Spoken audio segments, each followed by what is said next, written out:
utakufa, utakufa vibaya wewe na kuhurumia.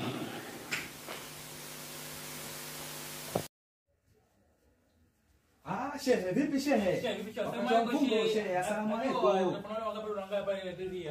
Shehe, hapana shehe. Bwana mfungo, wafu sio muda sahihi bwana kufuturu shehe. Shehe, mimi naangalia hivi sana hapana shehe.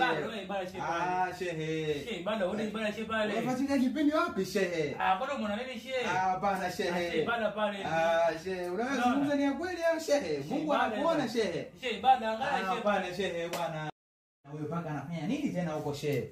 Shehe, huyu paka kaja tu kwa anataka tu ankula tu shehe. Hapana shehe, hayo unazungumza bwana ni ya kweli shehe bwana wewe. Mbona siku mimi ni kuna kwa shehe. Hapana shehe bwana, yaani unaniacha mimi njia panda shehe. Shehe, mimi mbona nakapa naangalia pale anilia pale. Sasa wewe shehe ni shehe wa mnara ama ni shehe wa mfungo kweli shehe? Huyu paka kaja kula chakula papa amekula pale. Ama shehe kweli ambaye unaaminika kweli maalim. Shehe anauzi kwa mimi ndio nimezaa tangu na gadi shehe hapa. Hapana. Wewe paka umemkuta mwenyewe hapa anakula mpaka anakuja kula. Hapana shehe. Shehe, sasa mna kufuru bado mimi najua shehe. Hapana shehe. Na kufuru saa 12 sasa kabisa hivi. Hapana, mimi siwezi kuelewa shehe. Yaani kwa hiyo mimi hapana. Shehe, sasa angalia shehe mtu mwenyewe sasa chakula chenyewe hiki. Hapana shehe, huyo umemtengea wewe mwenyewe. Unajua anacheka kwa nini? Hii ni maajabu.